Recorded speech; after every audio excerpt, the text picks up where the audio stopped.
Okay, so today we're going to do the autofocus test on the Sony A7 camera that we got right here. Now this is a lot older camera than what we have nowadays, but to be honest, this is the only camera that I have been shooting professionally for the past month or two. And even though I own a Sony A7R III right here, which is a lot better camera than this one, I still enjoy shooting with this camera. I hope these jingles are not like destroying the audio, but I still enjoy shooting with this camera. And the main reason why I shoot with this over my R3 is because this camera just gets the job done. It's a 24 megapixel full frame sensor that we got right here, and for doing photography, and the autofocus is good enough. It's not amazing like on the R3, but it gets the job done. So today I want to really test out for myself how the autofocus on this camera works in video, because the video quality on this camera seems okay. It's not amazing, but I want to see if the autofocus is usable on this camera, because from the last video I did, you know, the autofocus on this camera on the when I used the Tamron 17 to 28 millimeters, it actually worked quite well. But when I put the 50 millimeter 1.8 lens on this camera, the autofocus actually kind of went to shit and it wasn't working that well. So today we're gonna test out a bunch of different lenses that we got right here, which we're gonna start out with the 50 1.8 first, but then we're gonna go down to the 85 millimeter 1.8 because I want to see how other Sony lenses work on this camera, see if it's a problem with the native lenses for some reason. And then we're gonna test out the trinity of the Tamron lenses. We're gonna start out with the 17 to 28, which is what I'm using on my Sony FS5 right now to shoot with, and then we're gonna try out the 28 to 75 millimeter, which is my all-time favorite lens that I have. Then I'm gonna try out the 70 to 180 millimeters we got right here. So this is gonna be a nerdy video. Then we're gonna try out a different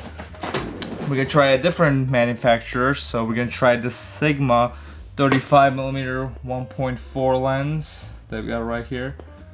Can I get a nice shot of this? Right there. Sigma 35 1.4.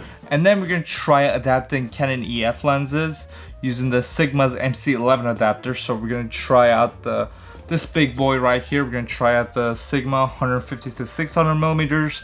See how it works in photography also. But we're just gonna be trying out this lens. I don't know if this camera can get it in frame, but we're gonna be trying out this camera.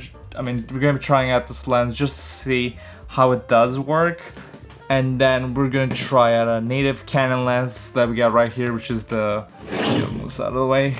We got the Canon 100 millimeter f2.8 macro lens. So we're gonna see how something like this works on the Sony A7 camera with the MC11 adapter. I don't really have high hopes for it because even on the Sony A7R III, this Canon lens doesn't work that well on it. But the Sigma lenses seem to work well, so we're going to be trying that out. So just a reminder, we're shooting on the Sony FS5 right now using S-Log 2. So we're getting, great image quality out of this camera. But we're going to be switching over to A7. But before we do that, we're going to deck out this camera a little bit so we can get, decent video out of it. The first thing that sucks about this camera when it comes to video is that it has just this like flip out screen that these Sony cameras have. I'm not a huge fan of these. Honestly, for both, video, obviously these things are terrible. And for doing photography, I'm actually not a huge fan of these. I prefer a flip out screen because the main thing I do when it comes to photography is fashion photography. And if I'm shooting fashion, I'm pretty much 100% shooting vertically. So I have my camera like this, and when I'm shooting down, I can't see my screen. I kind of have to guess it most of the time. If I had a flip out screen, that I can just open it up and see it that way. If you have a camera with a flip out screen like we got right here, we can just open this up and I can shoot vertically just like this and see, and I can compose my picture properly. But when it comes to cameras like these, you can't do that, unfortunately. You just have to like break your spine in half and like look down from it. So to deck this camera out and for me to be able to see myself, see if I'm in focus, we're actually gonna use the oldest camera technology we have, which is a mirror. So how this mirror works is that you take your camera like this and you flip out the screen on it, and then you can grab this mirror thing. I'll have a link for it in the description. And you attach it on the hot shoe of the camera.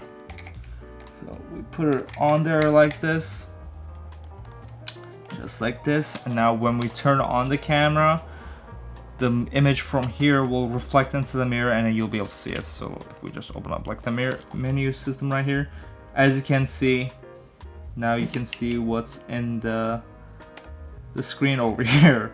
It's not the best solution, but I mean, it gets the job done. So that's what we're gonna be using. And for the audio, we're gonna be using the Rode Mic Go that we have right here. Right now I'm using just a shotgun mic. I have it like boomed up right here. I'm sure that sounded great for you guys. Let me just set this back. But yeah, so for this, I'm just gonna be using a microphone, and we're gonna be shooting this outside. That's why I wanna use a wireless lavalier, so that it makes our job easier. So we can actually attach this right onto the mirror, because there's cold shoe spots on there. So we can just attach that. Actually, I'm gonna put it on the other side. So let's put it right here. And now we can open up the side of the camera and then attach the microphone to it.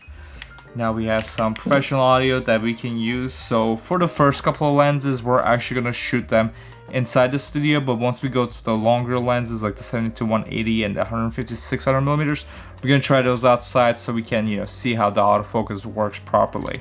So now let's switch from the FS5 to the A7 and see how the image quality looks and how the autofocus works on it.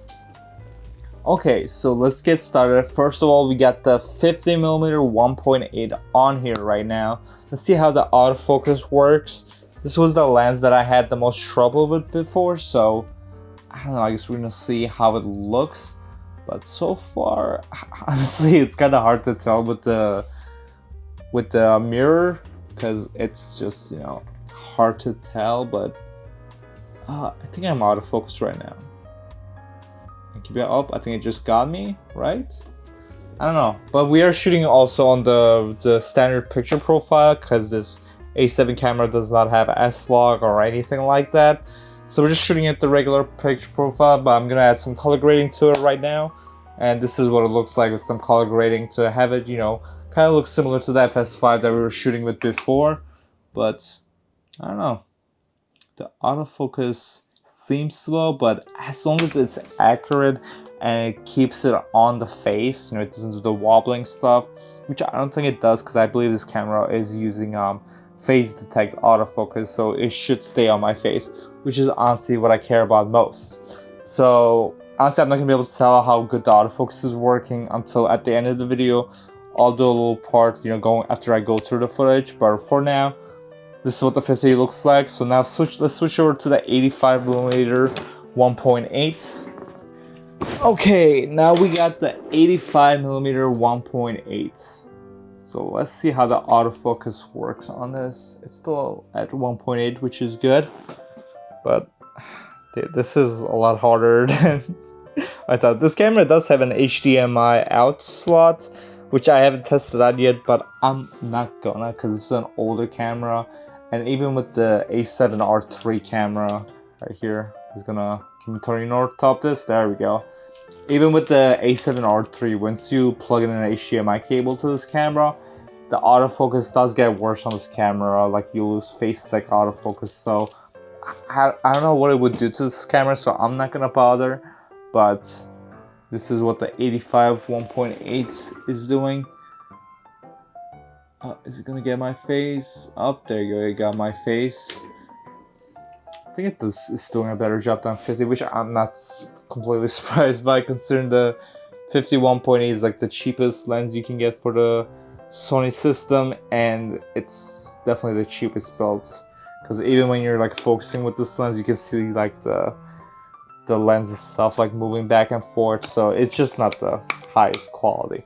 But that's what it looks like. Now let's switch over to the Tamron 28-75 to see how the Tamron lenses work. Now we got the Tamron 28-75mm, and we are shooting at 28mm right now, so that's how it looks. It does have a box around my face, which all these lenses did so far, so it's definitely keeping my face in track, and it's like doing like a pretty good job of like, you know, following my face, honestly. But I don't know, I think it's looking good. But let's zoom into 75mm just to get a better idea. So right here we're at 75mm, and right there, yeah, like for some reason, honestly, like even with the Sony FS5, the Tamron lenses seem to autofocus better than the native Sony lenses, which maybe I just don't have the good Sony lenses. Like the 85 1.8 is a really good sharp lens, but I guess this is not their GM lens. The autofocus doesn't work that well on it, but honestly the Tamron lenses seem to work better than the native lenses. But again, I don't own any of the GM lenses because they're just seem overpriced for no reason when, you know, Tamron is making, in my opinion, superior products for a lot cheaper. And by superior I mean it's just, they're just lighter, like better engineered lenses in my opinion. The GM lenses might be more, maybe a little sharper, but honestly it doesn't even matter. I think the Tamron lenses are way better engineered than the Sony GM lenses. So that's what the 2075 looks like. The autofocus seems to be doing a good job. So now let's switch over to the 17 to 28mm and see how that one works. Okay, for the 17 to 28, I moved the camera a little bit because 17mm is a lot, you know, wider than what we were shooting with before. But this is what it looks like. It looks very like distorted, but this is what the autofocus looks like with the 17mm to 28mm. But we're at 17mm right now. You know, it's doing a good job of keeping the box on my face, but I don't know how good the critical focus is right now. But this is what it looks like. Now let's zoom in a little bit. Let's go to the 28mm and see how the autofocus does. But I'm guessing it's gonna do a good job because Tamron just makes good lenses. I mean, I don't know. Tamron is probably my favorite lens company right now. They just make such good products that are, you know, they're light, they're cheap, but they still, you know, they feel and they give you results of, you know, high expensive professional lenses. I don't know, I love them, but this is what it looks like. Now let's switch over to the Sigma. What was that sound? That was my phone. Now let's switch over to the Sigma 35mm 1.4 lens. The Sigma lenses, I like the image quality better out of Tamron lenses, but they just don't have the technology as well. Like the autofocus just isn't as well as the Tamron lenses. So now let's switch over to the, I'm not hearing noises. I'm going crazy. But now let's switch over to the Sigma 35mm 1.4 and see how that works. Alright, now we got the Sigma 35mm 1.4 on here. And as you can see, this lens is just a beautiful lens. The amount of bokeh you get with it is just amazing. But let's see how it autofocuses at 1.5. I can tell right now that I'm not in focus, and now it just got me in focus. But like I said, even if it's slow, as long as it keeps you in focus, it's fine, you know. But I don't know. It looks pretty good. Here, let's back up a little bit. See, like, interesting is like when I backed up, the camera put the box on my face like immediately, just like follows your face. Like the box is just like staying on my face. But the camera is taking a while for it to like autofocus back, so I'm guessing that's just a problem with the lens. But yeah, it's very slow. That is really slow. It's still going. It's still trying to focus on my face. So that's weird because the camera knows exactly where my face is, but the lens is just taking a really long time. All these lenses are on their highest firm updates, so I don't know, but it seems to be keeping my face in focus, so that's what really matters. So let's back up. Oh, it's gonna get my face. It's gonna get there. There we go. I got my face. Let me come back out. Come back in. I mean, yeah, it's gonna bring it one day. It's gonna get there. It's very cinematic. Look at that. There we go. Yeah, what do you think about that? Camera conspiracies. The cinema is ours, not yours anymore. Yeah, that's beautiful right there. Come back out. And let's try just like moving our face like slightly forward and like slightly back, you know. Like if you're like shooting like an interview or something, you know. Not bad, honestly. Pretty good. So now, what lens do we have left? So now we have the Canon 100mm left. which I have zero hopes for, and then the Sigma 150-600mm, and the Tamron 70-180mm. So let's try the 100mm macro right now, because I have zero hopes for it, to see if it works. And then we're gonna try to use the last two lenses outside, because it's just not gonna fit here. I could do the 70 part here, but let's just go outside and then we'll get some shots there.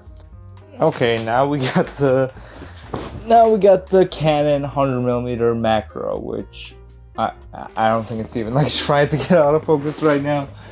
Oh my god. Yeah, I don't think it's gonna work. I mean, I could focus it manually right here, but yeah, it's just doesn't work straight up. Yeah, so for if you want to use like native Canon lenses, you're probably gonna have to use you're just gonna have to use manual focus. But for at least this lens, that's fine. But yeah, you have to manually focus this because it's just straight up not trying to autofocus. I think if you use like the Metabones adapter, that might work better for specifically Canon EF lenses that are made by Canon. But I am using the Sigma MC11 adapter, so yeah, it doesn't work that well. So now let's go outside. Here, let me come close so I'm slightly in focus. So now let's try going outside, and we're gonna try out the 70-100, and this is like and the Sigma 150-600mm. That's made for Canon. It's not the new one that's for Sony. It's the Canon EF version. Okay, now we got the Sigma 150-600mm adapted onto the Sony A7. I cannot see shit right now. Am I in focus? No one will know until I get to the editing room. I didn't hear any like motors running when I turned the camera on, so I don't know if this camera is like keeping me in focus or not. But move up a little bit. I don't think it's trying anything, because with other lenses, when you have autofocus on, it puts a box on your face. But I don't think this camera is even trying to autofocus right now. But maybe I am in focus. I don't know. I guess we won't know until I play back this video right now. Now we got the Tamron. Oh my god, just started raining. We got the Tamron 70-180mm right here, and as you can see, it's working perfectly fine. It just started pouring rain, so I'm gonna be running back inside. But as you can see, the autofocus is just working perfectly fine. Here, let's go to 200mm right here, and right there, it looks for an, oh my god, all my equipment's about to break right now. But as you can see, it works perfectly fine. Here, I'll even like come in a little bit close. This might be a little too close actually. I might be in the minimum focusing distance. But is it not gonna focus on me right now? What are you doing? Tamron, are you failing me right now? What's going on? Let me fill the whole frame. Stop focusing on the flowers. I'm a beautiful flower too. There we go. Focus on me right now. So if I come back to it, there you go. It's working perfectly fine. It just started pouring rain out of nowhere. I mean, it was a little cloudy, but now it's just pouring rain. But anyways, the autofocus seems to work perfectly fine on it. Sigma 150-600mm just doesn't even try to autofocus.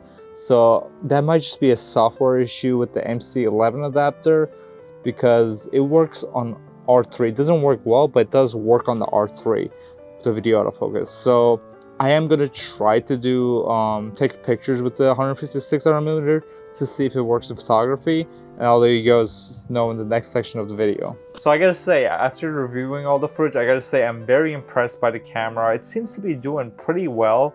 The only lens that seems to be lacking a little bit is again the 50mm 1.8, and I think that's just because this lens, when it first came out, everyone kind of hated it.